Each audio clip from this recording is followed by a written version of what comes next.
Yo, yo, yo, what's poppin'? All my peeps, it is I, your host, the most Renaissance man, who always thinks he can, and your champion of the peeps, Patty Pitts, back once again in the yard streams for another edition of Pitts and Sara's Wrestling Show, where we take no nights off. And it's not just me, Patty P, here in the yard streams. I am joined, as always, by the best of the West. You can't forget about Sarah Marshall. Was popping, girl. Hey yo. Hello. Hey, what's going on? Happy going? Thursday. I'm so tired. I wish You today had a was my long Friday. Yeah, what you still gotta wait, aren't you working Monday through Friday this week? Yeah, so I have to work tomorrow. Oh, you wish to I get what you mean. Okay, yeah. They say you have to work tomorrow because of free Yeah. agency. Yeah, welcome. I still have 2 days left to work before I get Yeah. to go and celebrate my patron saint's holiday. St. Patty's Day parade in South Boston. Mm-hmm. Basically like Christmas for the city of Boston, or at least the city of South Boston. It's a great day. I'm very excited for it. So yeah, I'm excited for that. There's a lot of great stuff to talk about on this week's episode. A lot of shit going on in the Wrestleverse. Between AEW, WWE, obviously with the road to WrestleMania. We had AEW Revolution. We have to get that off my chest. TikTok was not enough. And a lot of other shit happened. I bought W2K25. What am I going to play first? Well, we're going to talk about all of that today, Sarah. Before we do, let's hear from the peeps in the chat. Sophia, I don't know Kevin. I have not met Kevin. My trainer's Josh. Shout out Josh. Because I just came from him. My shoulder is killing me. All right. We Oh, had a what a hell of poor a little workout. baby. Well, I have been going to the gym every day this week except yesterday. So we've been, grinding in that regard because I want a flat tummy, like really bad. So even yesterday, it wasn't even a rest day because I had shit to do. My nephew came over, so we were doing stuff so I haven't had a day to fully rest. So what's popping, David, final boss? Thank you for the compliments on the interview with Delmy. That is out right now. Delmy XO came over to the Yard Streams to sit down with me and have a chat about the great things she is doing in MLW as featherweight champion. She is taking on Shoko. I don't know the last name. I'm not going to butcher it. It's an interpromotional match that's happening at Battle Riot on Saturday, April 5th.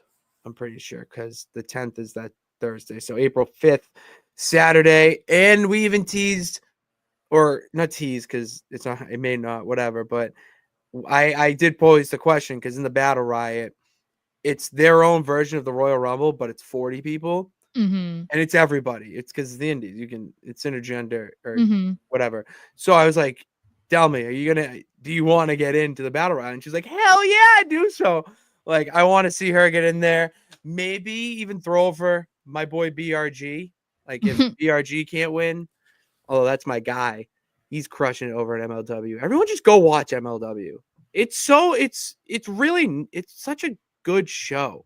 We watch everything, obviously with WWE, that's in a league of its own. TNA is getting to the point where I might have to start watching that weekly. AEW to me is a comparable to ECW in the sense that they are on an island, not on another level, but on their own island.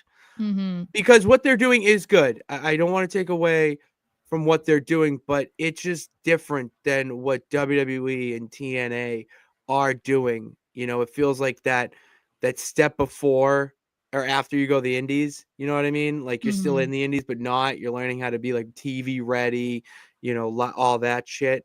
So like that, but with MLW, like they are just a fun, entertaining, great action program week in and or whenever they go live. The last one was Super Fight 6 that I watched, and then they have Battle Riot on the 5th. A lot of and they have a good mix between vets and up and comers. I mean, I could toot BRG's horn all day. Obviously, we know this.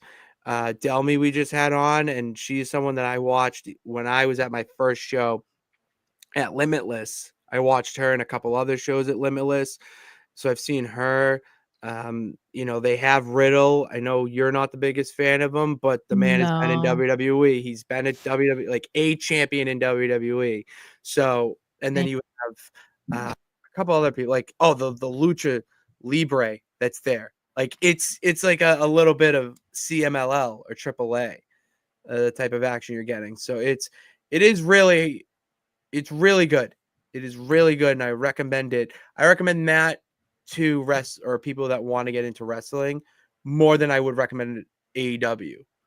Yeah. MLW feels like it's more on the speed and level like WWE TNA, so go check it out. David was popping to you. Let's see. Dylan's saying what's up, Goddess. Goddesses. Oh yeah, you definitely should. You definitely should keep talking to Josh. MLW is great, bro. Like the Rogue. All right, so Sarah, there was this. You know what? I'm gonna save it. I'm gonna save it Also, because I just thought of something. this made me laugh.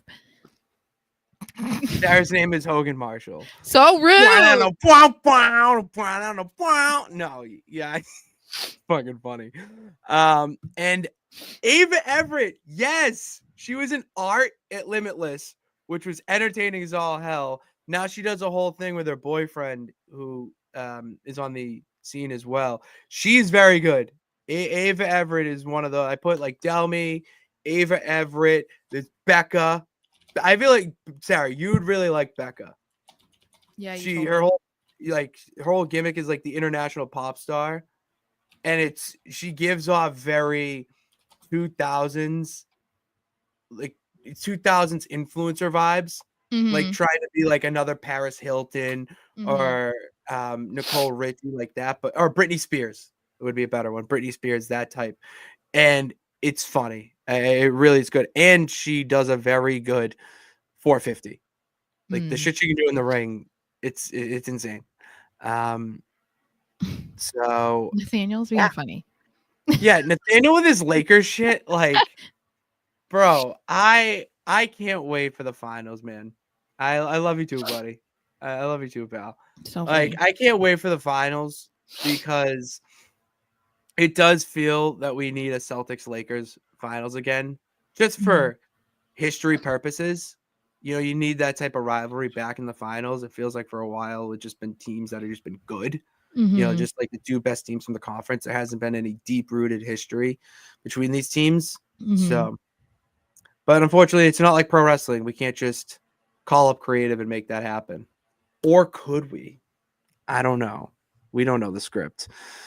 But enough of that, Sarah. I already teased it a little bit. I want to talk about a few of my favorite things. Don't be a lemon, be a rosebud.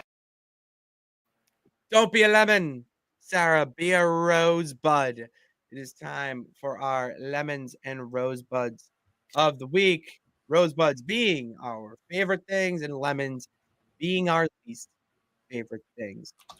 I'm gonna kick off because I just already teased it, and I want to end because I'm gonna go off on my lemon, so I want to give you the proper time.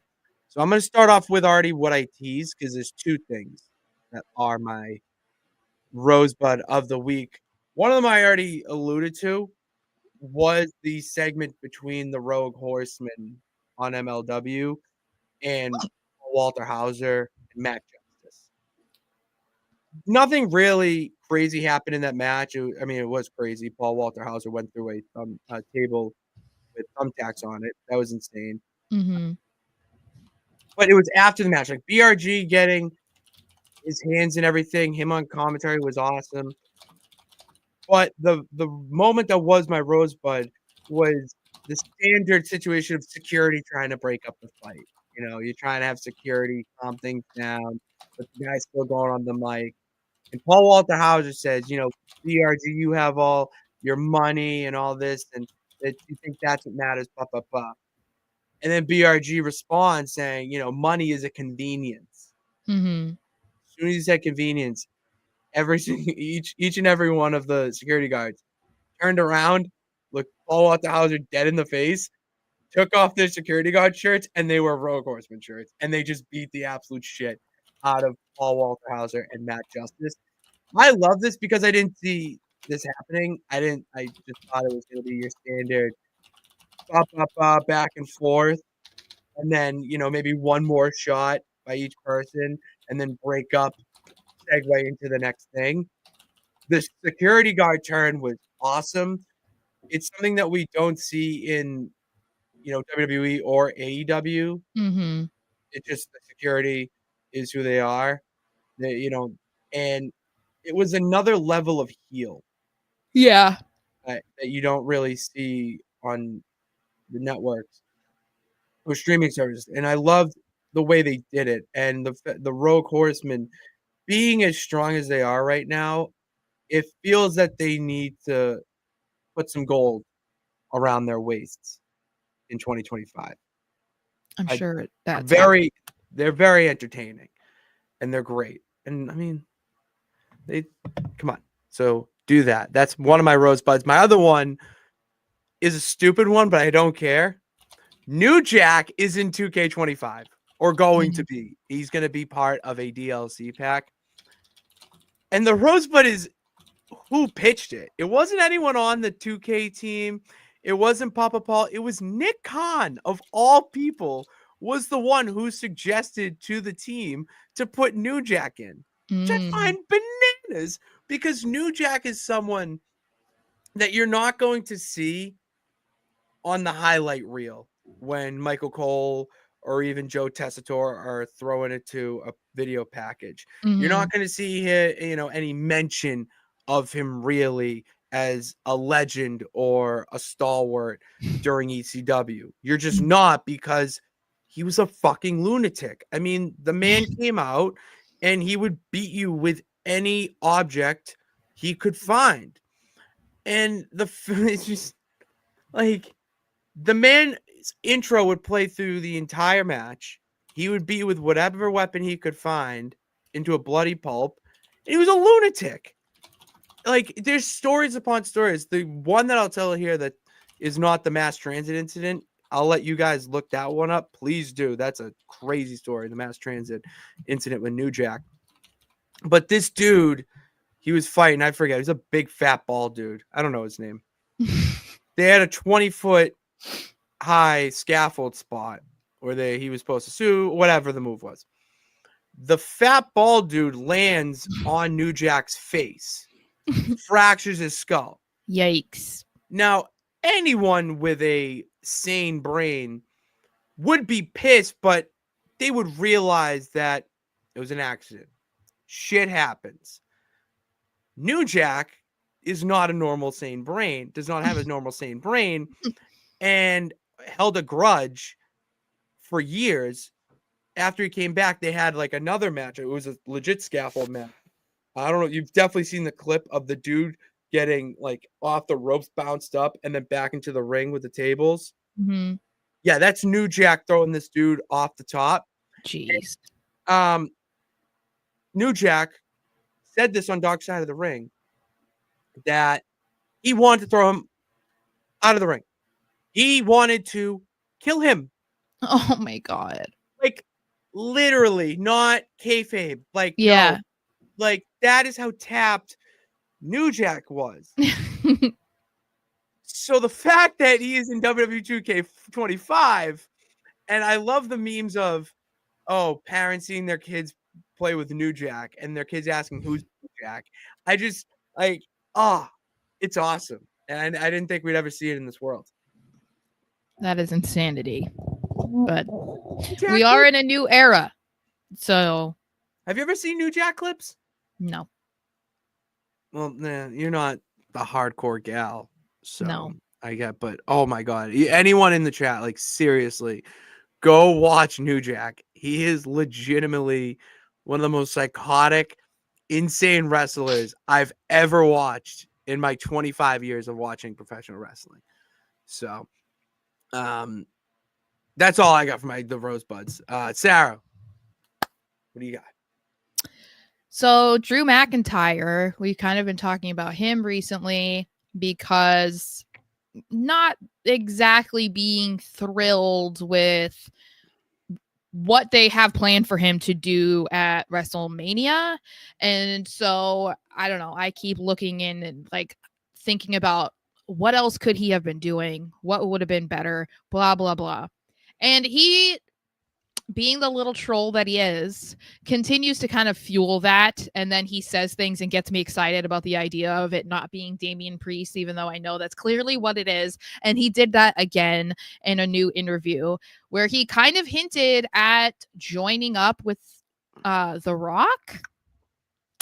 I didn't see this. What happened? Yeah. So he said it all started with The Rock saying those positive words that you captured in 2018, re-signing last year, and knowing where the company was going to go. The Rock gave me that sword. He's always been on my side. I got a chance to talk with him at Elimination Chamber, and there's a few things on the horizon. They're going to be pretty big once it becomes public.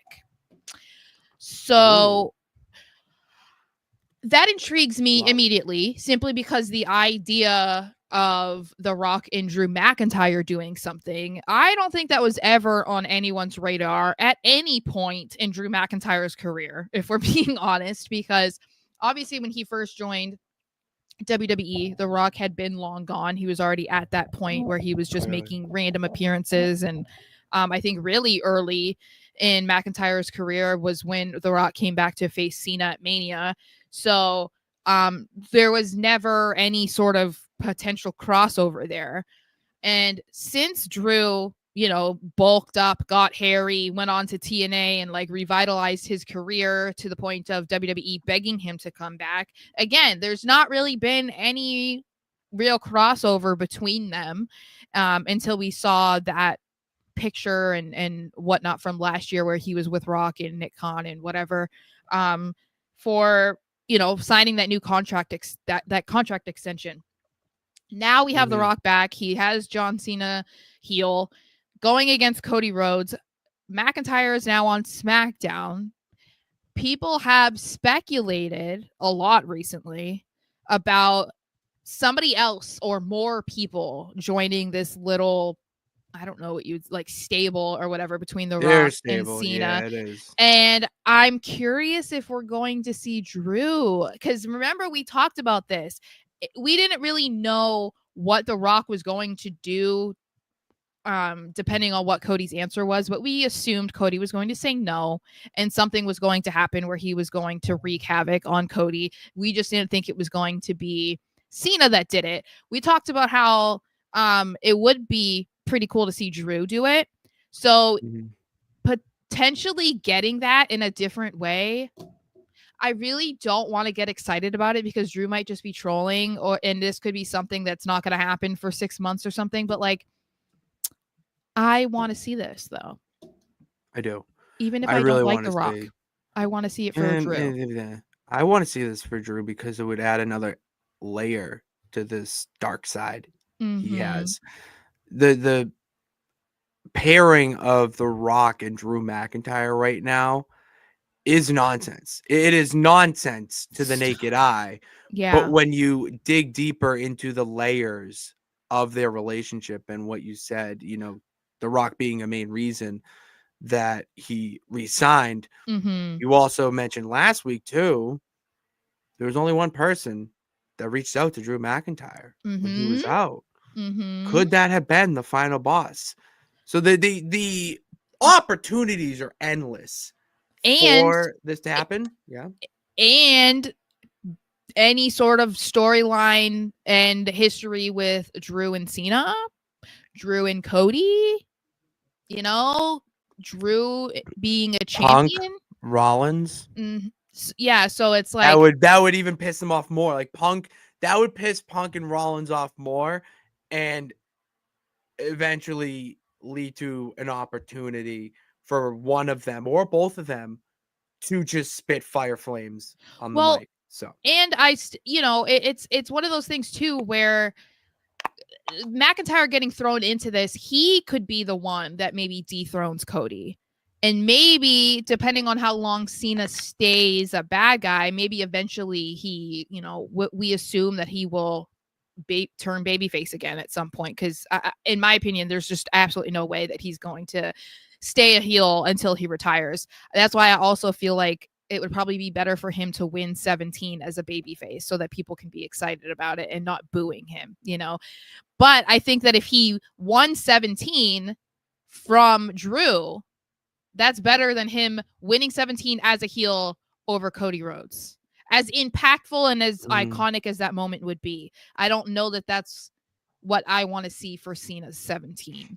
But a program between him and Drew after they were paired up, after they were trying to get Cena to get 17, and then we see actually The Rock starts like super mega backing McIntyre. He ends up beating Cody. And then Cena's like, oh, wait, God, no, I'm buying my soul back. And then he goes against Drew.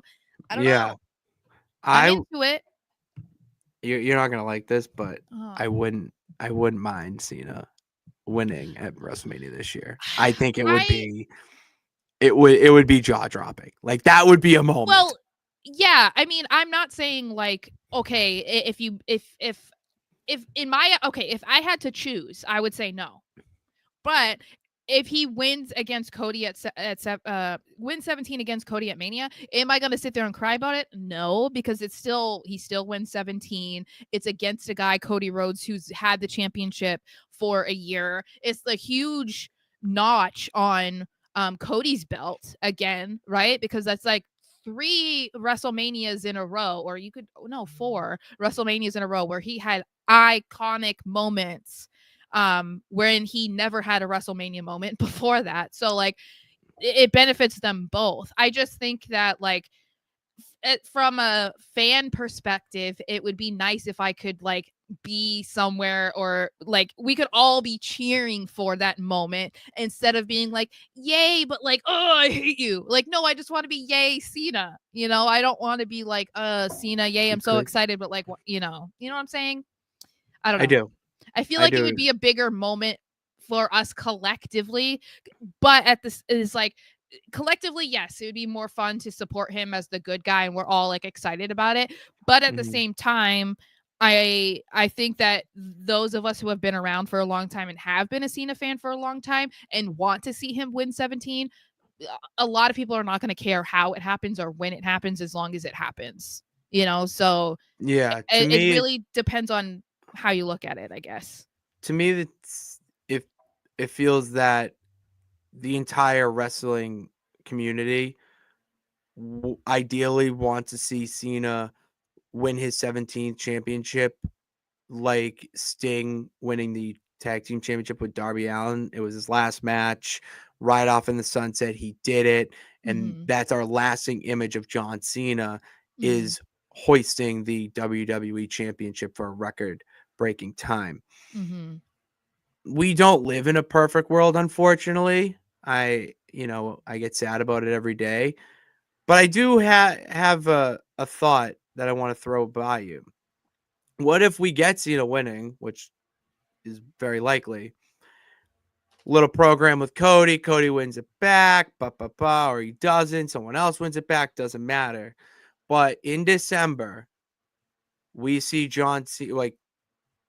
John Cena by this point has turned back, maybe to help Cody, whatnot. What if he wins in December too to break? Or wait, never mind. I think I just wrote it's 17 to break it, not to tie it. He's already tied. No, he's already tied. Yeah. So yeah. All right. No. Okay. So I don't know. I don't think he would have to win necessarily in December. I did float that idea, like what Trish Stratus did, where she won the women's championship and then she retired, like forfeited it the next day. Which that is also something that I feel like I could see Cena doing because he can still put people over between now and then, where it's like whatever. Because I just would not be surprised if he doesn't want to defend his title against people and have them lose. Like I could see him not wanting to do that. But yeah, I don't know. It's gonna be interesting to see what they end up doing. for sure. Yeah, it is. All right, what's your lemon, Sarah? What is your lemon? So they just posted about this, like aggregator account just posted about it because I think that they just found out about it. But WWE is on their Europe tour now. They start, I think, tomorrow. For SmackDown, they'll be in Barcelona, and the advertised dark match is Gunther versus AJ Styles, and I'm mad about it. Of course. For one, stop saying of course. No, because you can't see it. I understand. I that's- understand your frustration. That's one Yeah. reason. Oh, I that I'm thought mad. that was the reason. No. All right then. So of course, one of the reasons is we are not going to be able to see this match. The second is they have had a habit of having Gunther defend the title in dark matches since he won, and it's always with great opponents that they did not give him actively on the weekly program. And so that irritates me because it's something that we have talked about time and time again since he became champion, that he has not been given great opponents to like super establish himself as this dominant world heavyweight champion. And all of them, for the most part, have been like mid-card, upper mid-card guys. Like he hasn't had a program with Seth Rollins or CM Punk or Drew McIntyre or whoever. Like he has not had anything with these guys. It's like Damian Priest and then Jey Uso. It's like that's basically been it.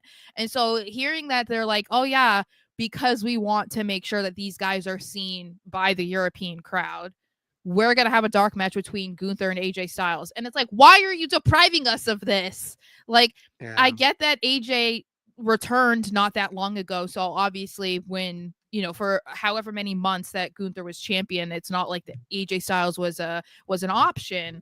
But like, it just, I don't know. It's frustrating because this is, like I said, this isn't the first time that they've done this. They've had him have other great opponents in dark matches. And I don't know. It just bums me out, especially because we know now that we're like 5 weeks until he's basically for sure being stripped of the championship. And this is the kind of stuff that the live crowd gets to see, but those that watch on a weekly basis don't get to see it. So they don't get to see like all the time just how good Gunther is. But they don't, and they need to see it. That's a match that I would love, that I feel is going to be uploaded in like a few years to the WWE Vault. Yeah. Like just one of those things where it could main event of Raw on Netflix. Yeah. So, that could even arguably be a main event of a PLE. Like PLE, yeah, with a proper feud.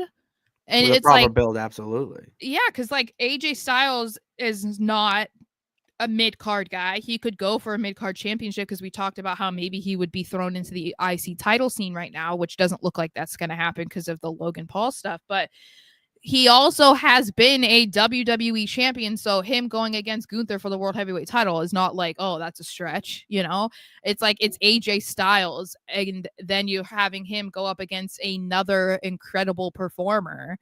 So that would be absolute money. And unfortunately, the only people who will be able to see that are the lucky people attending the Barcelona show.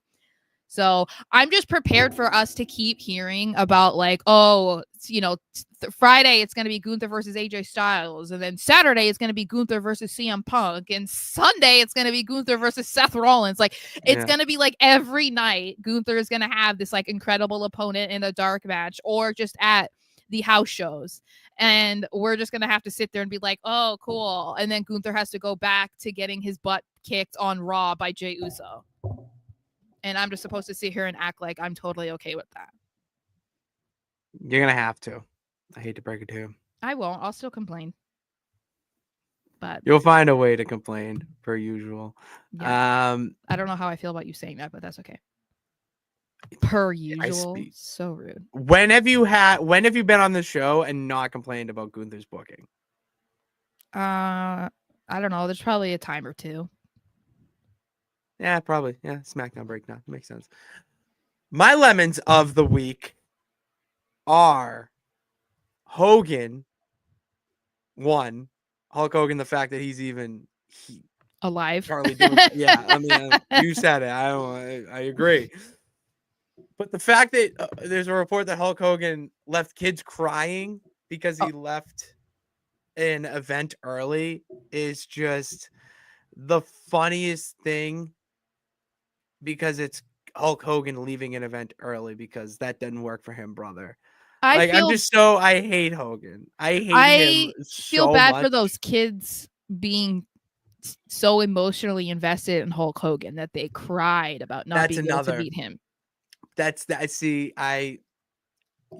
kids' minds are fragile and can they don't get it. They don't know everything yet. All right. But my real lemming, I saw that, but my actual lemming that I made a TikTok about that I wanted to bring here to the show because I wanted to have a discussion with it. The ending of AEW Revolution was awful. Okay. And I hate to say that because it was a great show. Okay. Timeless Tony Storm, Mariah May, that I could just have a whole other conversation. That was 11 out of 10. Fantastic. Go watch it. Sarah, I know you're not a hardcore and don't like the blood, gory, and all that, but like, seriously, it is something that you could power through like a horror movie because it's that good. All the weapons and the blood makes sense for the feud. It wasn't just people bleeding because they can. It made sense for the year-long feud they had. It started at Revolution a year ago, and then it ended there. Like, incredible. You have Swerve and Ricochet was a fantastic match. Will Ospreay and Kyle Fletcher, fantastic. Kenny Omega and Takeshita tore the house down.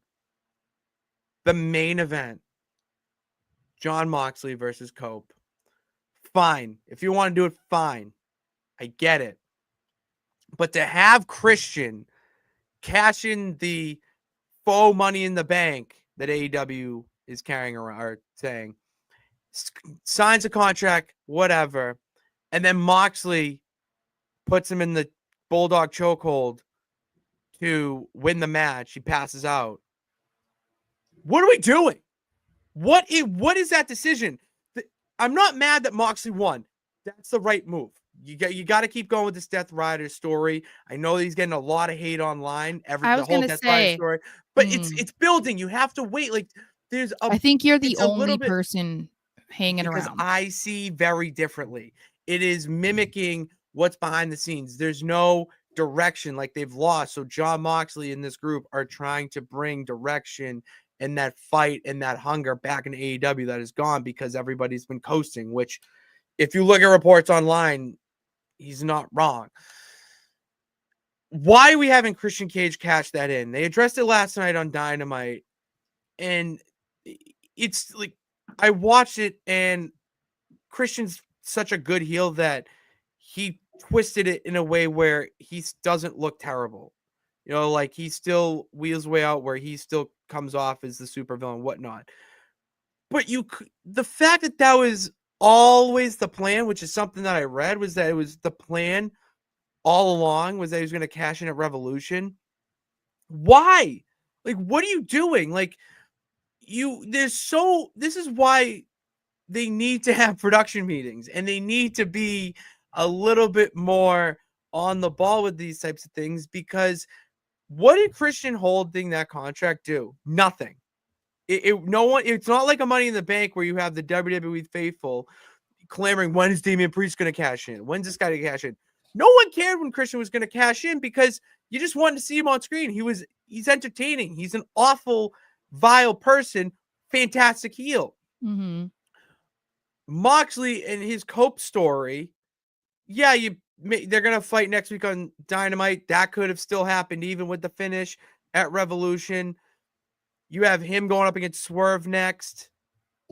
Why don't you have him go up against one of those guys and then Christian sneaks in to cash in and win? Because Christian with the belt would have elevated to another level where you could have your guys like Will Ospreay, Darby Allin when he wants to stop climbing Mount Everest. I'm trying to think of another name. No, not Cope, because he's not. Oh, like Jay White, maybe like Mm. someone like that to feud with Christian and then win the title back and just get some new life into it. That feels more authentic than what we got. This felt like very early 2000s or early, the later stage of WCW, where the finishes were just like, what are we doing here? Well, this what reminded me though. There was a recent WWE PLE that I think we kind of collectively thought was pretty good until the ending, and I can't remember what it was. But I feel like it wasn't that long ago where it felt like the ending just like ruined the whole thing. Was it Bad Blood Maybe with The Rock coming out and doing the? it might have been. Because that had a match similar to Revolution that should have main evented over the actual main event. Yeah, that might You have been actually it.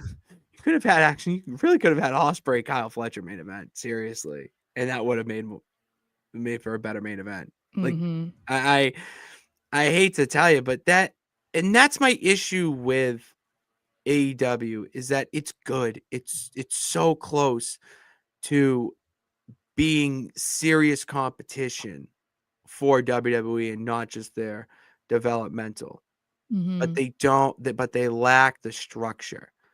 It really does feel like a glorified indie show. And as someone who's been to an AEW show, it does give off that vibe.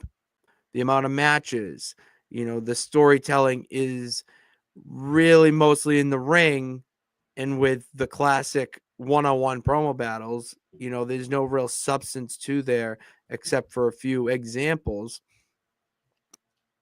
Other than that, it could be better than what it is. Mhm. It's what we've So been saying for a long time. So it's I don't want the AEW tribalists to come at me, which if you want to, sure. I mean, I have thicker skin than some content creators out there, so call me all the names. I won't deactivate my account. So, but I do want to say, like, I like it. I'm not trying to bash them, but be better. Mhm. Like, seriously, be better. I forgot my original thought, but let's get some.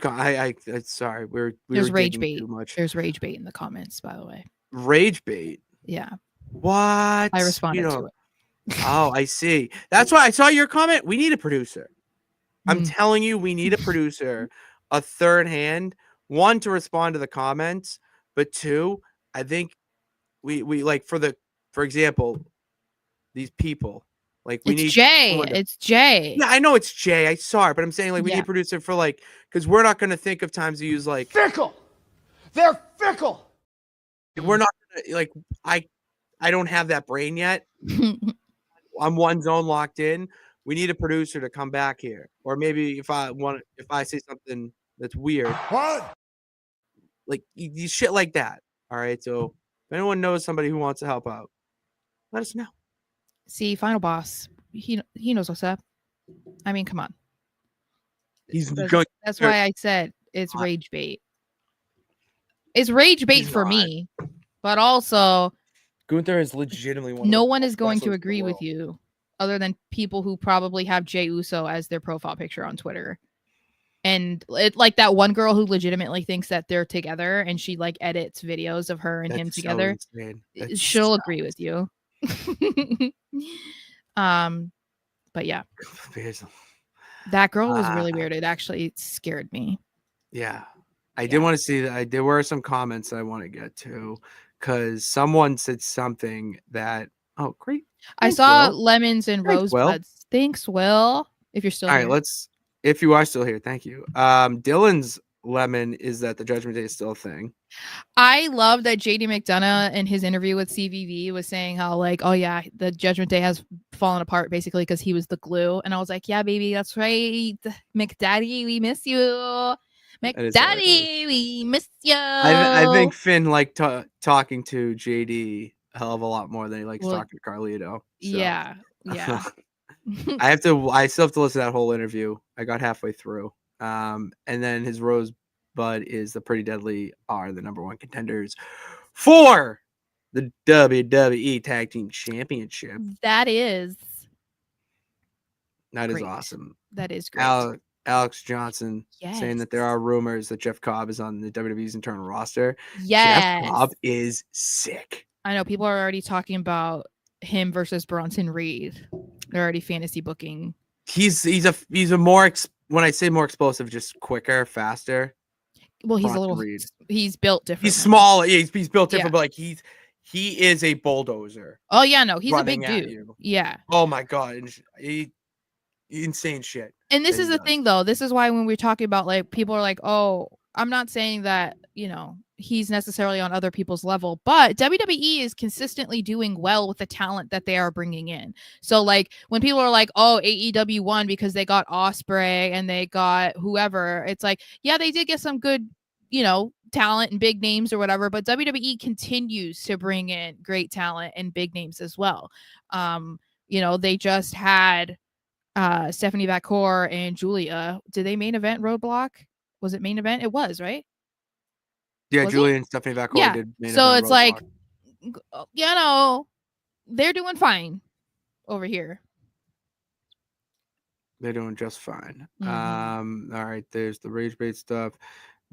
Yes, that's what I'm saying. Like the original ending, there was an alternative ending apparently to this. Which is show. and that's why they're saying that's why they're doing the match again on Dynamite. But the do thing you is, think I don't think it's an alternative ending. I think they just are throwing that out there they and realized then they're going to they put it fucked up. on. Yeah, they Yes. fucked up. It wasn't received the way they thought it was going to. I think that this is their way of like trying to do damage control, but it actually is making it worse because you're then saying that there might have been a better alternative. So you're setting it up to be like, okay, you look stupid because you picked the wrong ending, right? But then also, if you're gonna then try to like recreate what was supposed to happen on Wednesday and it still sucks, you're then having to sit on the fact that you were hyping it up and being like, oh well, we had something else, but we didn't, we went with this instead, and like, don't worry, like this is what's gonna happen. The fans are still gonna be like, the fuck. So it's like they just shouldn't have said anything. Just don't say anything. I don't think that Swerve is going to beat Mox. I don't think that's going to happen. I do see Mox. I don't think we're going to see anyone defeat Mox for quite a bit. There's no reason to. Like, seriously, there really is no reason to. I don't think we need to see another Swerve championship run right now. It does not make sense, at least to me. I think there's a lot of other people that he could feud with, like maybe a Swerve Strickland would feud with MJF would be more beneficial. They don't need to have the title right now. You don't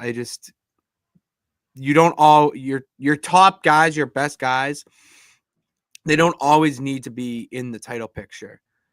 That actually defeats the whole purpose. Mm-hmm. You need to have depth with star power. So I think Swerve story, like wherever he goes, better suited for a non-title feud right now. Alex's Lemon was Rhea's character work from this week on Raw. You said it. Yeah, we talked about that on Tuesday. And I don't think that she made it any better with those tweets, between her and Liv and Jade and Bianca and like but it fires it up. I like that though. For the character, for the continuity. Yes, for her, a week ago she was taking accountability and like recognizing that she might have been the reason why she lost and blah blah blah, and then now this week she's like blaming Bianca and then she's raging at her on Twitter, and it's like, okay, so this is the direction you're going in now. It's just kind of disappointing because like people were mentioning how there has never really been a lot of character development with Charlotte, whether she's a babyface or a heel. She's always the same character, and it's like I don't want to see that happen to Rhea. Like you want there to be levels to the character that she is, but also differences. If she's a good guy, she's a bad guy, or whatever. You don't want it to just be the same thing over and over again. Right. So I just hope that she doesn't get put into that trap the way that Charlotte has, and it looks like she might be headed that way, but. Final boss, Tony will most likely feud with Megan Bayne. because last night Toni Storm performed a soliloquy, a promo of her own, talking about the match that she had at Revolution. Unbelievable performance. And at the end of it, when she wrapped up, she was attacked by Megan Bayne. So most likely Megan Bayne versus Toni Storm for the World Championship in the near future, which I've seen a lot of Megan Bayne stuff on the indies, at least. She actually faced Alec Price, who's one of my favorite indie guys right now. And that was a hell of a match in Limitless. It actually was for the Vacation Land Cup, which is crazy. So I'm going to be seated and attentive. Okay, wrong comment. Rosebud is Liv Morgan's character work. Yeah, no, she's been phenomenal. Crushing it. Totally underrated. Very underrated. Shit. You're just a little baby. Now it's time to go around the Wrestleverse. We got a passenger with us today. Remy is going to join us. Yeah. Apparently. I don't know what you want to talk about first. We have a lot of good topics today. So, you know what? Let's start with this because you wanted to talk about it on Tuesday. But this felt more like a Thursday topic. Yeah, and I'm sure no one's going to agree with me, but I feel like that's kind of my life. Well, you know what? Welcome to my life. So, yeah. You're okay. So I was thinking about this when that really good segment between Rhea and Remy, between Rhea, Bianca, and Io was happening, and just sitting there and being like, okay, so we're setting this up for another triple threat match at Mania, even though this was something that we had already been talking about and knew was probably going to happen. And then I was thinking, okay, that reminds me that there are going to be at least 4 multi-man matches at WrestleMania that we can kind of predict, because we know that there's going to be this triple threat for the women's world title. We know that they're probably going to do Seth versus Punk versus Roman. We know that they're going to do their typical multi-man tag team title match. And based off of what we've been seeing over the past month, 6 weeks or so, there's going to be a multi-man IC title match.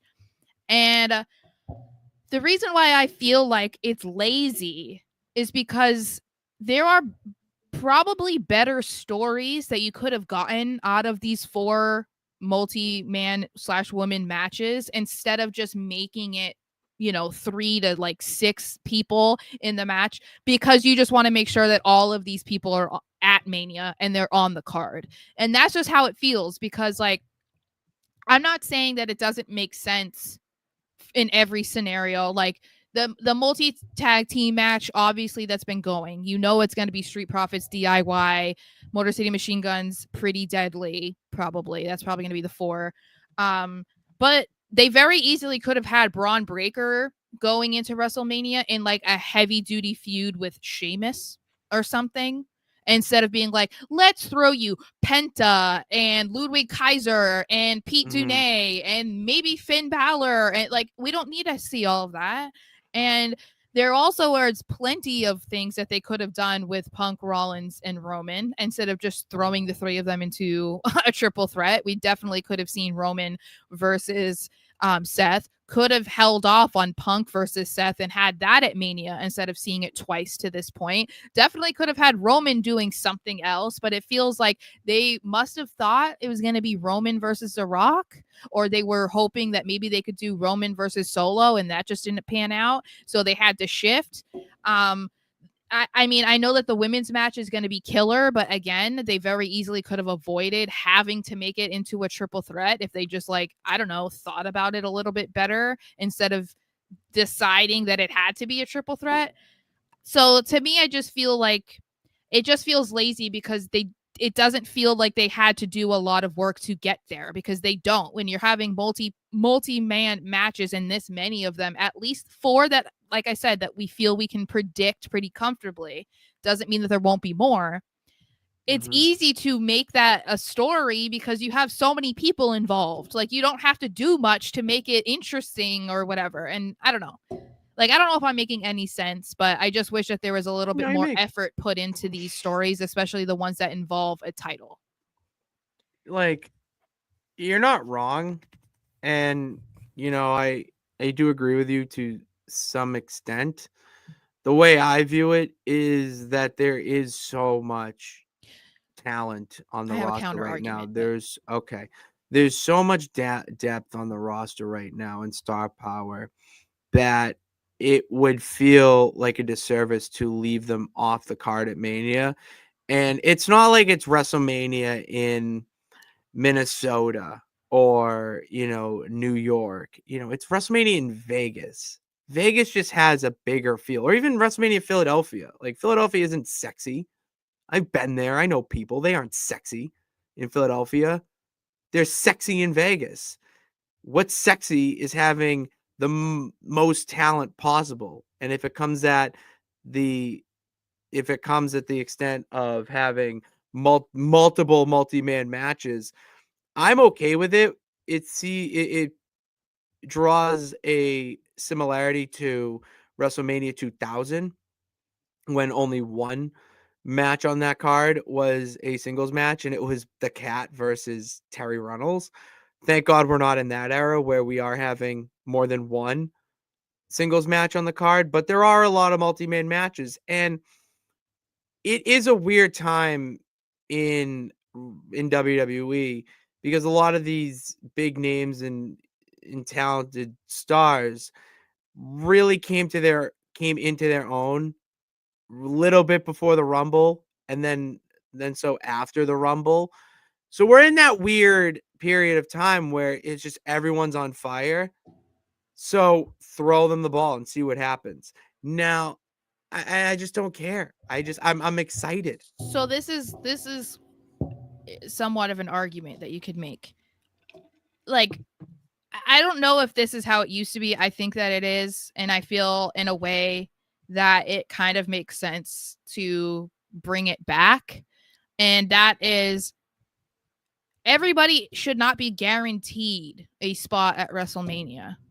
Like, I think that if we're supposed to believe it's the biggest show of the year, that it's so hard to get a Mania match, and you're lucky if you get a spot on the card. Doing all of these matches where like half the roster or more, 3/4 of the roster get a Mania match, that doesn't really make it feel special.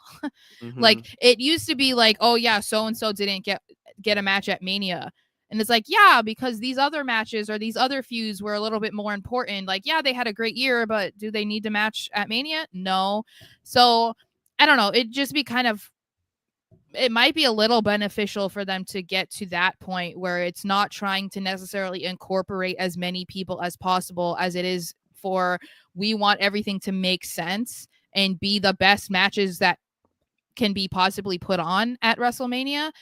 And if people are left off of it, then it is what it is. Sometimes you're not in a position to be on the card at this point. And like, I'm not trying to say anyone specifically doesn't deserve it, but like, there's a reason there's only 2 teams in the Super Bowl. Not everybody just gets to be in the Super Bowl because, oh, well, they also did really well this year. It's like, no, you had to really compete to get to that point. So I don't know. I mean, and I'm not saying that WrestleMania won't be good. I just, multi-man matches and having so many of them, they're not always that exciting when you have that many. And we know that there are talent on the roster that are good enough to be putting on solid singles matches. And those are the kinds of things that you want to see more, because multi-man matches can be really hard to follow.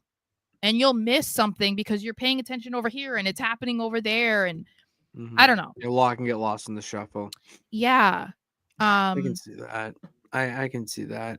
And so I'm seeing some people agree. Yeah, like, it used to be hard to get a Mania match. So who would you leave off the card this year? I'm not just for example purposes. No, just example purposes. Like, someone that has been taught. Like, okay, I'll give an example. I'll throw it up. Would it make sense to leave Penta off the Mania card this year? Or would you rather see him get thrown into a multi-man match? I feel Penta hasn't done enough necessarily in WWE to get a Mania match as quickly as he's going to, but I feel like can you really pass on the opportunity to have Penta at Mania? No, but I'm just saying, like, because like I would have to sit there and actually break it down, because I'm not saying these people don't deserve it, but I'm saying, Correct. like, I know. Yeah. you know, do we really need to have 6 people in an IC title match? No. Like, Braun Breaker could very easily have a one-on-one match with Sheamus, or maybe he goes one-on-one with Penta, you know, or maybe at the most do a triple threat the way they did with Gunther, McIntyre, and Sheamus 2 years ago. There's like, that is even more intriguing. Like, at least a triple threat is easier to pay attention to, and I would still prefer a singles match, but I'm just saying things like that. Like, we don't have to just throw everybody on here. It's just because in the instance of the IC title, you decided to not have Braun Breaker really do anything since you gave him back the title from Jey Uso. So he hasn't had a proper opportunity to actually have a storyline in a feud that made sense for him to have a singles title run at WrestleMania. Instead, you've been having all this other stuff going on. And they're like, oh, we want to go for the IC title. But Braun Breaker was always like in the back seat, just watching everybody do it. And then they're like, we're going to put them in the Intercontinental title scene. But they didn't even have any more than a backstage interaction with Braun. So that's what I mean. Like, we very easily could have adjusted our focus, still had these other guys doing a match, you know, doing matches and stuff, but they didn't necessarily have to be at Mania. Like, I would rather see like Ludwig Kaiser have his WrestleMania debut in like a big one-on-one IC title match than him being thrown into a 6-man match. You know what I mean? See, that was the thing. That's the person that sticks out to me. That if left off the Mania card, I wouldn't people wouldn't twice. notice. Yeah, I wouldn't blink twice. But if he's in a singles match for the IC title on the card, I'm seated and locked in. So it's just all about what makes sense at that time. Well, and we were just talking about how, like, you know, Liv Morgan was the women's world champion, but like she didn't have a prominent role at last year's WrestleMania. Damian Priest became the world heavyweight champion at last year's WrestleMania, but he wasn't on the card, you know? So it's like, it's not saying that these people aren't deserving or they haven't worked hard or that they're not a draw or whatever you want to say. But it's also like, do we really need to see Drew McIntyre versus Damian Priest? No, but they just want they want Damian Priest on WrestleMania. So they're like, okay, well, let's revisit what we did last year, you know? So it's like, it's moments like that where it's like Drew could have had a much bigger match. Like, we could have seen Drew versus Roman or something. And that feels more like WrestleMania than him versus Damian Priest. I don't know. I guess I kind of want to have that feeling again where it's like, this is a match that should be at Mania, not just like, oh yeah, this was a Mania match that you're going to forget about tomorrow when you're watching night 2, you know? Like, I don't know. I don't know if I'm, like I said, I don't know if I'm explaining myself the way that I get want it. to, but you know, it makes sense. You're making sense in your argument, at least. okay. That's what matters. All right, let's do this one. WWE released a list of the top 30 heel turns Terrible of all time. I have this list up. Terrible list. So do you want me to go through all of them or no? I'd probably just do like top 10. All right, let's do top 10. Top 10. Because top 10 is pretty bad. So top 10 is not great. So number 1 obviously is Cena turning on Cody Rhodes. 2 being Hogan joining the NWO. 3, Seth turning on the Shield. 4 is Shawn Michaels throwing Marty Jannetty through the barbershop window. 5 is Dominic Mysterio evolving into Dirty Dom and turning his back on the Mysterio family. 6 is Xavier and Kofi turning on Big E at the New Day celebration. 7 is Becky Lynch turning on Charlotte Flair at SummerSlam. 8, Jimmy Uso turning on Jay. 9, Nikki turning on Brie. 10, Triple H attacking Daniel Bryan to lead to Randy Orton cashing in. I was there for that. At least you're there for a historical moment. I know, I was there. So I'm gonna be one of the biggest John Cena fans that you'll probably ever meet. That just a little bit isn't like creepishly obsessed or anything. No, that is not number 1. I'm sorry, and we don't sing his praises at all. Hulk Hogan joining the NWO, number 1 all time, and we that already is the kind all-time. of yes, all time. There's nothing right now has topped that. And John Cena turning heel, a week and a half ago, does not top that either. And we kind of already talked about this where we said because people have been begging for it for 20 years. They've hinted at it for like 15 years. And now that we knew that this was his last run, nobody really anticipated this to happen. So was it shocking? Yes, but it was not as shocking as the guy famously wearing the red and yellow and talking to your kids and being like the face of wrestling and like, one of the first guys going into like Hollywood and stuff and like going, showing you how there is that connection between professional wrestling and like pop culture and whatever. Nobody anticipated that he was going to turn on one of his buddies in the ring and join, the No. NWO. No one thought that. It's And just the thing not with the the same. And the thing with the NWO turn, I will put Cena number 1 in WWE Yeah. heel turns of all time. Sure. Okay. Okay. But you're going to like my next point. Hulk Hogan's is the greatest heel turn of all time. Yeah. Because what Hulk Hogan did was change the landscape of professional wrestling forever. Okay. Yes, I have my personal feelings about him. However, I have a brain, and that brain knows that him dropping the leg on Savage changed the industry for the better. Yes. It What led to he the did, Monday Night Wars. it led to the Monday Night Wars. Because of Monday Night Wars, we got the Attitude Era, and I can keep going on and on and on. That is what makes it so significant, is that it changed an entire landscape. Not just a road to WrestleMania or a brand. No, the entire landscape of professional wrestling was changed when Hogan dropped the leg at Bash of the Beach. I hate to break it to you, but that is the truth. And it is the number 1 heel turn ever in wrestling history, along with the other things that are on here. Nikki turning on Brie, ridiculous. And the thing is, if that was a really good feud, I could maybe give some leniency, to say like, but it was okay, awful. the It was initial awful. turn was bad, but the feud and the story was good. None of it was good. And the only thing that I remember from that whole thing is the meme of Triple H looking all like at Nikki and people thinking he's like checking her out. And Nikki saying, "I wish you died in the womb." That's all that I can remember. And those are not great moments to remember. Chelsea Green in that feud too? As like the extra? Do you remember? You know what I'm talking about? No, she was like, wasn't she Daniel Bryan's like anger? Oh, that was a mistress or something, or some she angle. was like his anger management or like therapist or something. She was involved in something like that. But that like different. Okay. that, But yeah. still, like that's all I can remember from this time. Number 16, Sarah, was Eddie turning on Ray. That should be in the top 10. Way higher. Yeah, That was, I was heartbroken. This is the thing that I wonder when you look at lists like this, that most people, and I would say most people, because I don't think I saw a single person say anything positive about this list. When I didn't see a lot many of wrestling fans think the same, it's bad. And then you think about who came up with this list. Who are the people that do these lists? That's what I want to know.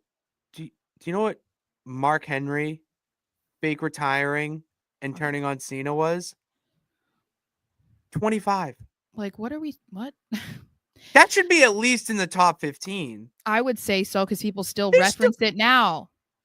It's one of the, and not takeaway heel turn of all time. That's one of the most historic moments in WWE history.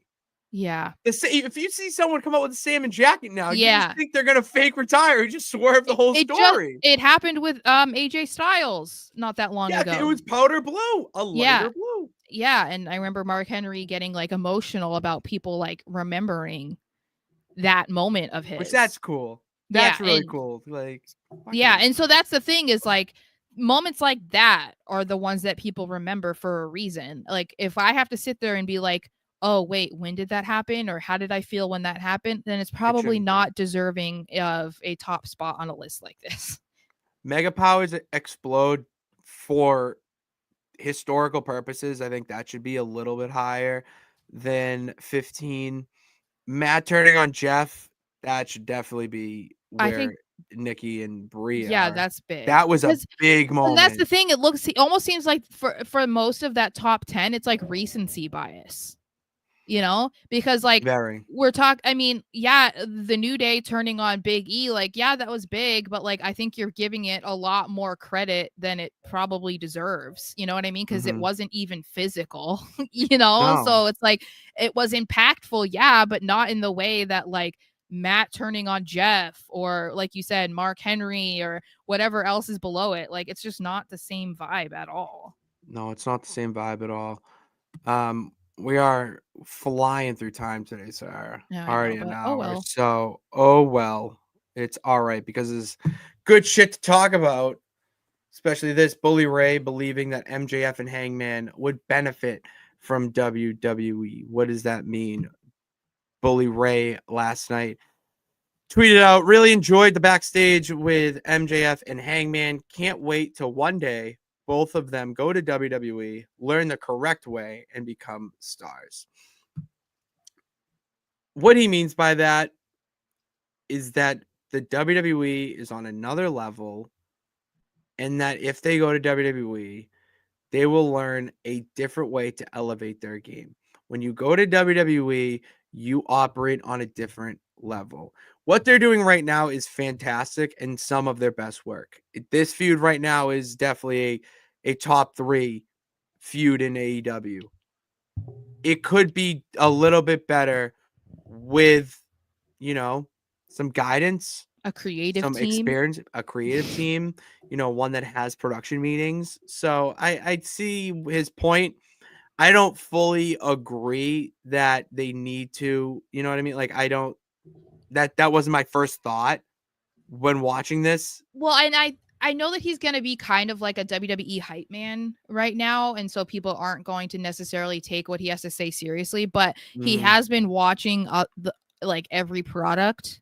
He does watch it all. You So got to it's give him like, credit. He does watch it all. and he's been everywhere. So it's like, I mean, you don't have to necessarily take what he says as gospel, but you can also kind of listen to it and be like, okay, like, why is he saying this, or what could he mean, or is he right, is he wrong, whatever. And I think, I mean, we've talked about this with other AEW people, saying, okay, this person would definitely benefit from like being able to have access to the performance center. And it feels like, yeah, like you said, if they had a little bit more guidance, or and maybe he's thinking about it from the perspective of like where he sees this feud could go, and he thinks that maybe it could be better or have a higher ceiling if they were around a creative team like WWE that has a group of experienced writers that have put together some fantastic storylines over the past couple years specifically, and that was how they would benefit from WWE. Like, he might not necessarily mean, oh, if they were in WWE, this feud would be so much better. It's like, no, if they just had the same resources that they would have in WWE, it could be better. It could reach have more potential. I don't know, but I don't think that that's wrong to say. Like, there's a reason why people have gone from WWE to AEW. It's like, look at Ricochet. Ricochet wanted to be able to do more things, and now he's in AEW. He's and killing it. doing He really all sorts of different things. So it goes both ways. It's just does. usually it's going to be different because the limitations in each company are different. So He's someone that has definitely benefited the most from going WWE because to of how he was AEW. being held back too, It was, yeah, like his mic work is surprising me on how good it is. If my only critique is that you wear a hat with a suit, you're doing a good job. You're doing a good job. Sticking with AEW here, there's rumors flying around that they are going to be unifying the Continental and International Championships. The Continental Championship is held by Kazuchika. I'm not going to butcher the first name. It's Okada, held by Okada. And the International Championship was recently just won by Kenny Omega against Takeshita at Revolution. Mm-hmm. To me, this is just two rumors coming together to make a true story. I heard you have one hand here. I heard the rumor that All In was going to be Takeshita versus Kenny Omega. And now I'm hearing this rumor that we're going to have, wait, hold on. Now we're going to have the titles unified. To me, 1 + 1 = 2. And we're going to see Kenny Omega versus Okada at All In for both belts. That's what this means. And I think I don't always think that it's a bad idea to unify titles, especially because AEW was introducing a ton of titles at one point. It felt like there was like a new one like every month. Because I think, it's something that people have talked about with WWE, that adding more titles doesn't necessarily benefit anybody. Like, you think in the moment, like, oh, it is great, there's more championships for people to go after, but then if you're not actually doing anything for those titles, or like the people that need to be in those title scenes are not really getting the opportunity to, then it's kind of a waste to introduce a championship that then does nothing. So I don't know. I think that there is reason to do that sometimes, and that could be the case here. Like, it might just be better to unify them. It could also make it feel like a more prestigious championship, And to me, the Continental Championship is basically the winner of the Continental Classic. Mm-hmm. Why don't you just have the Continental Classic winner be the number 1 contender for the AEW Intercontinental Championship? Yeah, it just feels like this was their way of not wanting to have a championship named the Intercontinental. It is, but it's inevitable. I know, but that's what it feels like. We're going to name this one the Continental and this one the International, because God forbid we said Intercontinental. It's like, so okay. Then, yeah, just fucking put it together and call it the Intercontinental. We don't care. Like, it's a word in Merriam-Webster dictionary. Yeah, like, no one cares. So I don't care. Yeah, as long as we're going to see Okada, if we're going to see Okada versus Omega, I don't care. Yeah. Make it happen. Great. That's great. Just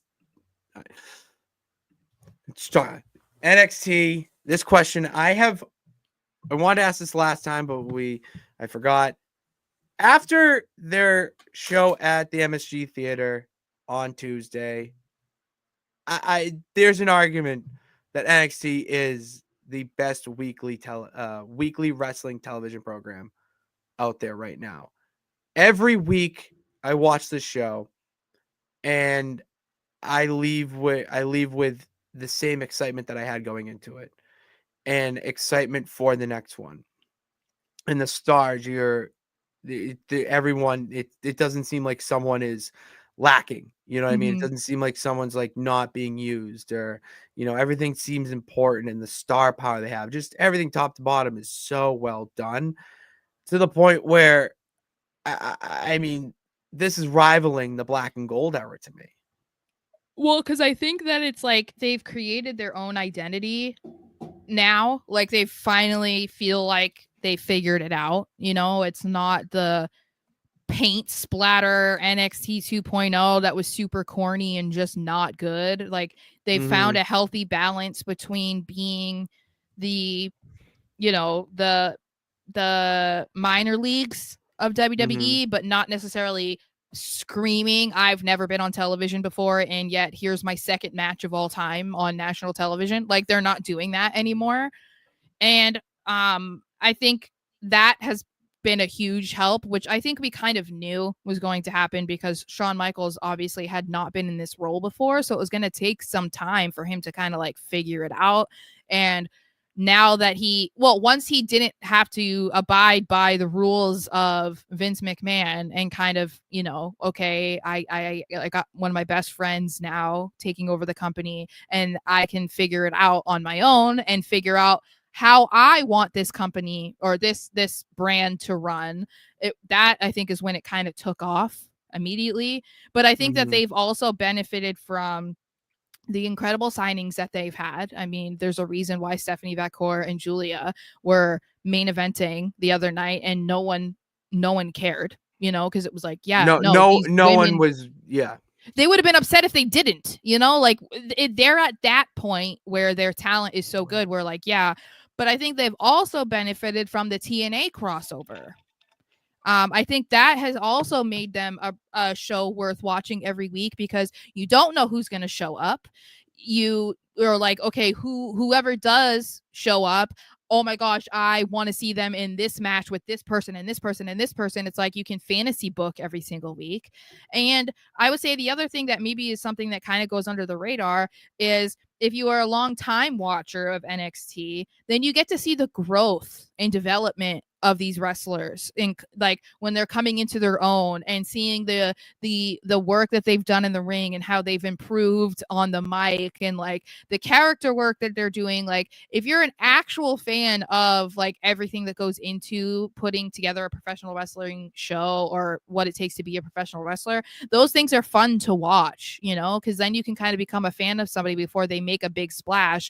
And it's fun to see, you know, a Tiffany Stratton just be a former gymnast coming into NXT, learning how to wrestle, and now she's the women's champion on SmackDown. Like that's fun to watch. NXT has steered away from being more of a developmental and being more of a standalone third brand. It's got when you now see Evolve be the real developmental. You know, they've or LFG kind, you know. LFG is another developmental. Like those two Yeah. programs are their developmental, where NXT is a third standalone brand, which feels like that was the plan with WWE CW. And Yeah. this is the, you know, what they wanted that to be. This is what NXT is because the right people are involved. They have the right stars and they're working together to put on the best product. And egos are not getting in the way.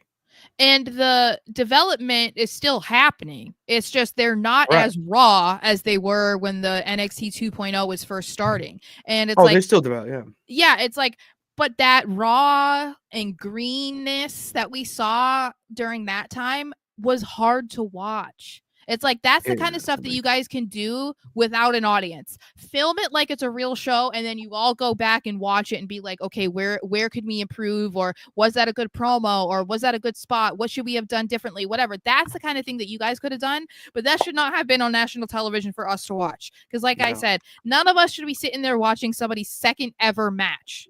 That should not be happening. And it wasn't fair to them either. It's not just unfair to us as the viewer. It's not fair for that person to have been in their second match of all time. And we're going to sit at home and scrutinize every single bit of it. But like, that's what you're showing us. So now it's like, no, we're seeing them develop, but they're already pretty like good with where they are or experienced enough that they're still learning, but we're not sitting there and being like, oh, that wasn't good. You know. No, exactly.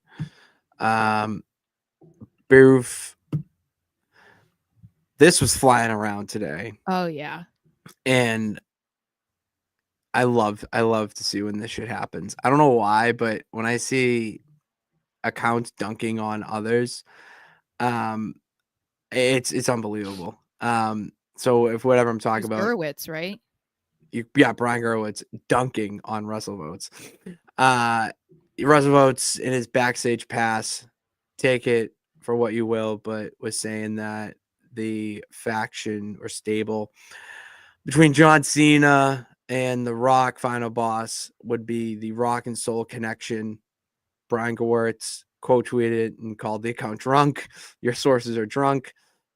Pretty much saying that it's not true. And I bring this up because there's so much of this shit floating around that it actually makes it tough for us, in all honesty, when trying to build the show. Like, what's credible? What's a rumor? You know, what's something we just saw and we could talk about it like it's in the works. And then weeks later, or even a day later, it's debunked, you know, and just little shit like that we've already had to work through and, you know, skim through and whatnot. And we still are. It's going to happen for the entirety of this show forever and ever. But it's shit like this that, you know, you don't know who to trust. And that's why, you know, the dirt sheets are the dirt sheets, but you have your credible sources like your SRSs, Fightful. But that's also why we always state that when we're talking about something. We'll say according Correct. to the dirt sheets or according to this person. It's like you have to make sure that you're letting people know, like, I don't know how valid this information is, but it is something that people are talking about. Exactly. So that's really why I wanted to bring this up. I do have obviously, go ahead, sorry. I just want to bring it up because obviously, yeah, it's not going to happen. They're probably going to have some other storyline. There's going to be something else. We don't know. I don't want to know at this point. I do want to be surprised like I'm watching a TV show. I don't want the ending to be spoiled. Mm-hmm. I bring this up because I want to educate the peeps here in the chat, really anyone, to really double check your sources and to see what is real. I have my sources for certain things that I don't flaunt on Twitter.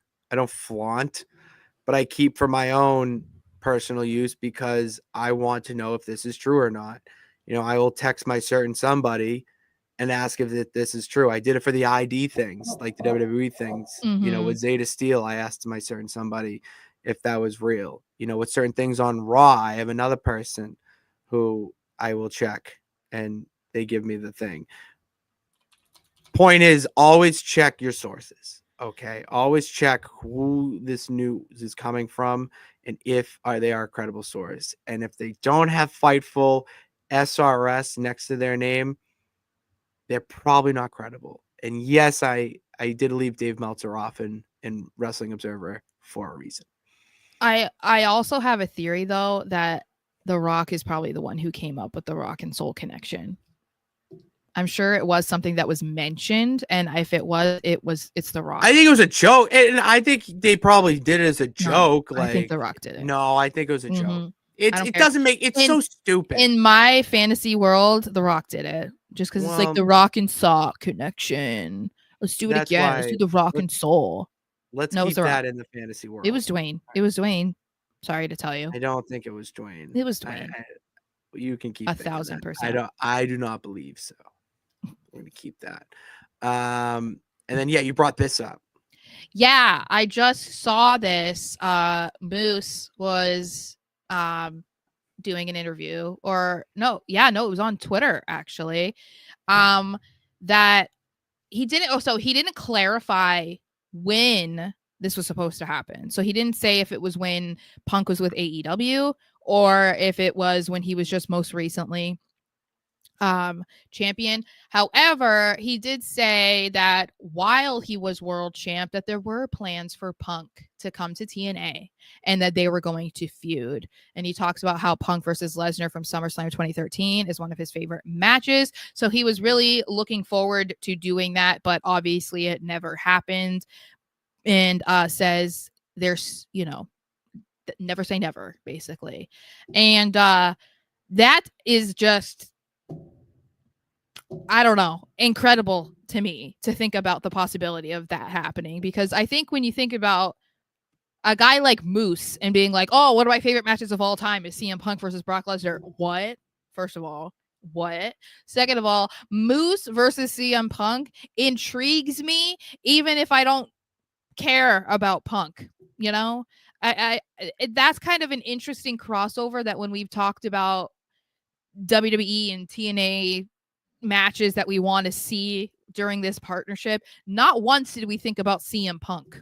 We didn't think about CM Punk in any capacity going over to TNA and vice versa. Certainly did not consider him versus Moose, but that would have been fascinating to see, because that's the thing we've talked about. Like, yes, this crossover with NXT is great, but man, if we could see a crossover with the main roster, I want to see more of that. Like, there's a reason why people want to see it, and a big reason is because of like AJ Styles or like CM Punk in TNA. Like, that's insane. That was something that was talked about before he returned to WWE, was CM Punk doing a little stint in TNA. It would have been very beneficial. It would have been a nice bridge before he went to WWE to get his feet wet, work with younger talent, pretty much do what he was brought in to do in AEW, but in TNA have it done the right way, where it wasn't needed, but it would have been nice type of thing. He came back to WWE. They have the partnership with TNA, so it is possible still.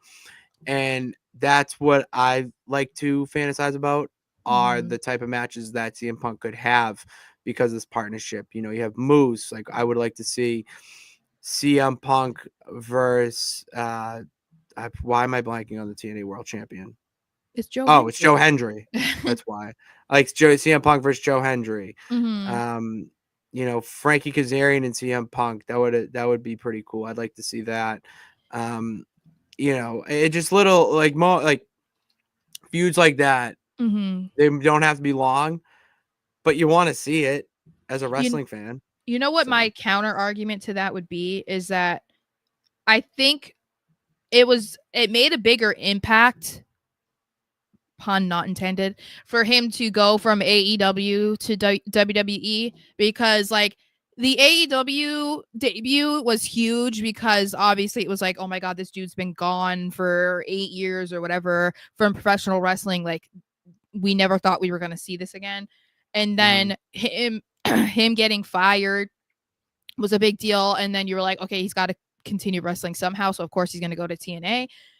But him going to WWE was obviously, I think, a way bigger deal, and kind of furthered the possibility of wrestlers jumping ship, I would say, because obviously Punk was a huge name in AEW, even if it wasn't that long.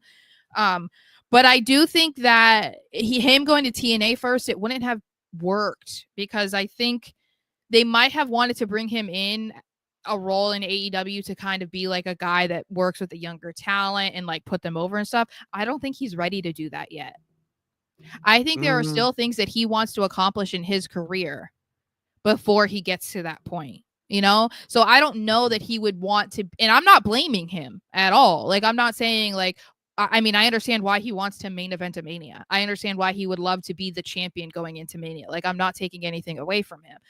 But that is why I feel like maybe that's what didn't work out, why it didn't work out in AEW, because he wasn't mentally like in that headspace to be okay with working with the younger guys and dealing with like that kind of attitude and whatever, or being okay with losing to that person or whatever. Like he wasn't in that position to be a mentor. It's kind of like why Cody left AEW. He's talked about it. Like he felt like he wasn't mature enough to be in an EVP position, and he still had so much that he wanted to accomplish in his career that it was like too like, no, I'm not ready for this. And although Punk is, 10 years older, I think that we have to remember he was gone from wrestling for 8-9 years. So that's a huge chunk out of his career that he'll never get back. And so imagine how much he could have accomplished in that space. So he probably is like wishing he was 8, 9, 10 years younger. So like, yes, he could have done all of this. And then maybe by the time he was 46 or whatever he is, he could be that guy to be working with the young talent and putting those guys over. And that's what he wants to do. I just think maybe it wasn't the right place at the right time. Not yet. No, it wasn't. What I'm saying. No, it was not the right place, right time. He will be there eventually, though. He wants to take over NXT eventually. So I think that we could see that. Seeing a lot of great women's matches. Yes. And according to Ted DiBiase Sr., the $1 Million Man, yes, saying that the women are putting on better matches than the men. He said, I hate to break it to him. Yeah, you say that. He's that's what I was like. So I don't particularly love the beginning of the sentence, so I'm gonna.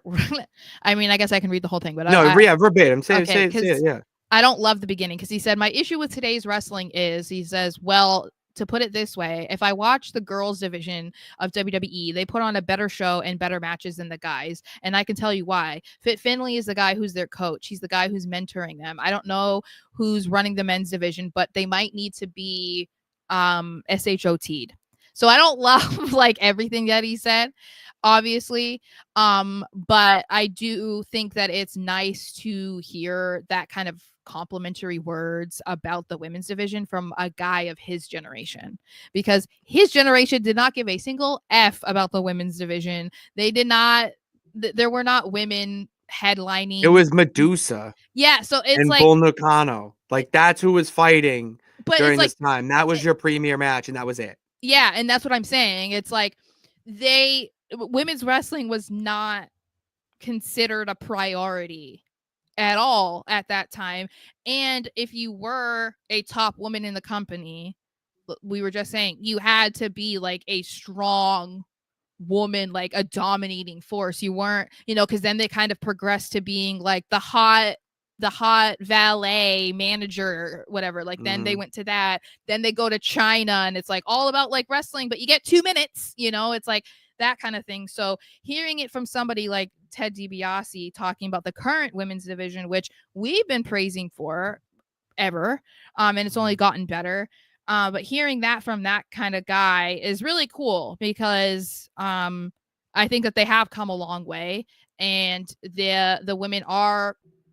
There's still things that they need to get better about. We were just talking about that like a week or two ago, but it's being noticed. Like the women's division has gotten so noticeably better that people who might not even pay attention on a weekly basis are noticing that it is. Because I find it hard to believe that Ted is sitting there and watching like Raw and SmackDown every single week or NXT every single week to like really have this like dead on opinion about the women's division. But he is right. He's 1,000% right. And nothing.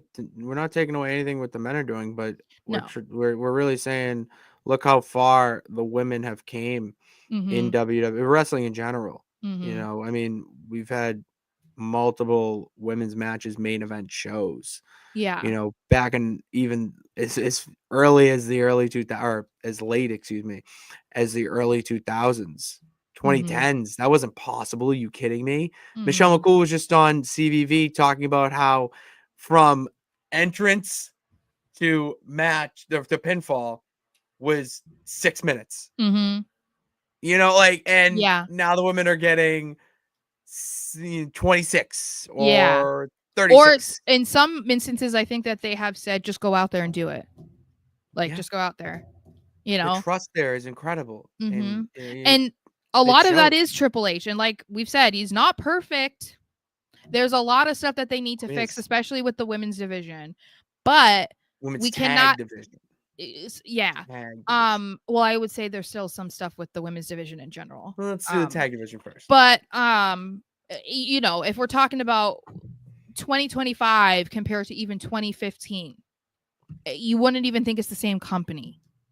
From the talent, from the matches, from the presentation, from everything, the storylines, like it's just it doesn't look like it's the same company putting on those any of that. It doesn't. It really doesn't. That's all we got for the Wrestleverse. Sarah, do you want to do the 3 count? Well, I mean, I don't know very many of number 1, but. Well, you know what? Let's save. You know what? How about you do your research on that? Okay. And because I want to bring this up. It's the only thing I want to really close the show on because I want to do this year. I want to start putting WWE 2K content on our YouTube page. I watch a shit ton of it on YouTube, not only 2K stuff, but different streamers that stream wrestling games. It was a big part of my childhood and my forming of a wrestling fan, the walking encyclopedia that I am. And with 2K25, the opportunities are endless for what we could do. I did a little tease of it with the Bad Gal saga in 2K24, and that was a shit ton of fun. I had so much fun playing as you and acting as like your Paul Heyman manager while you just beat up the entire women's division. And the people that you faced off against, ironically or funny enough, were superstars that we talked about a lot on this show, superstars that we are fans of on this show. Now it's my turn, Sarah. Yeah. Now it's my turn to be the superstar, the guy who gets in the ring. And I want to put that on stream, and I want to do stuff with universe mode or GM mode, not universe mode. I have another idea for that, but GM mode where you and I either battle off or we somehow hop on here and, tag team it. And then the showcase mode, I'm not going to stream that. I've decided that there is some things that I need to not stream for it. And the showcase mode, that's going to be something where I'm going to learn a lot. And not only me, but anyone who has the game and wants to play it. You're going to learn a lot, not only from the moments that you may have not been alive for and get to play, but Paul Heyman speaking.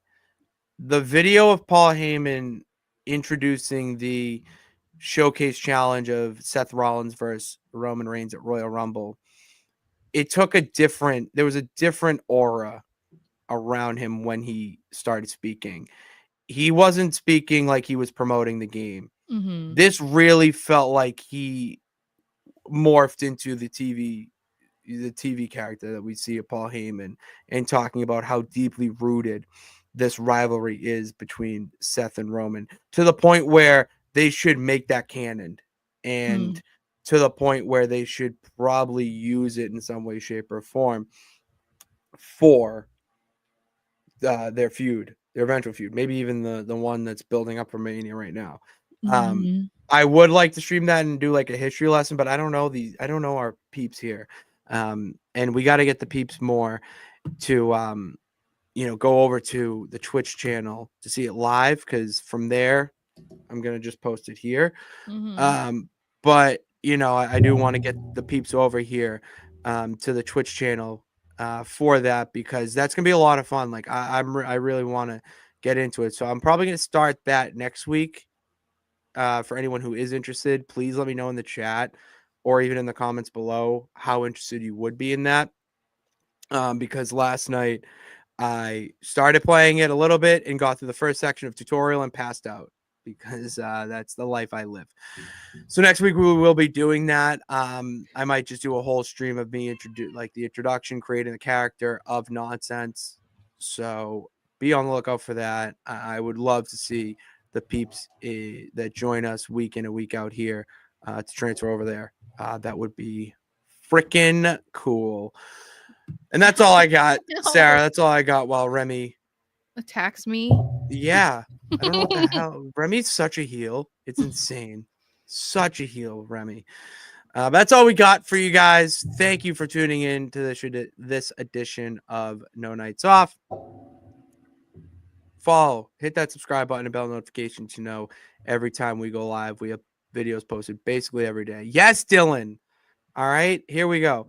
Pretty Deadly versus Right to Censor. Like, honestly, yes. I don't know why. Me, Dylan, and Pretty Deadly versus Right to Censor is what he's saying. Oh, hell yeah, dude. We could see that thing. We can make that happen in WWE 2K.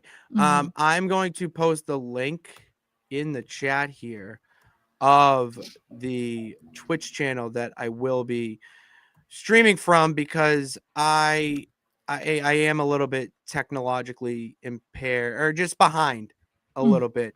I don't know how to do it from the YouTube channel directly. Someone would have to tell me how to do that and teach me. So for now, we just go to my Twitch channel, Nonsense Sports Network, for that. And then it will be directly, obviously, posted here in clips and whatnot. It will. So yeah, you could eventually maybe do it on TikTok. It will. Oh, TikTok. I could. I gotta do it, but I gotta find out. We're gonna start one step at a time. First step in doing something is just fucking doing it. So do that. Just fucking subscribe. Go check out the interview that I posted with Delmy EXO. Great conversation, and can't wait to have her back, along with potential new superstars. And Mania is almost here. Mania is almost here. All right. I got my Mania sweatshirt on, which was not even an accident on purpose, but I wasn't going to get this. But thanks to Mother Nature, we fucking had to. So that's in the pipeline and other shit. All right. So thank you guys for tuning in. God bless. Remember that you can do it. All you got to do is try. See you.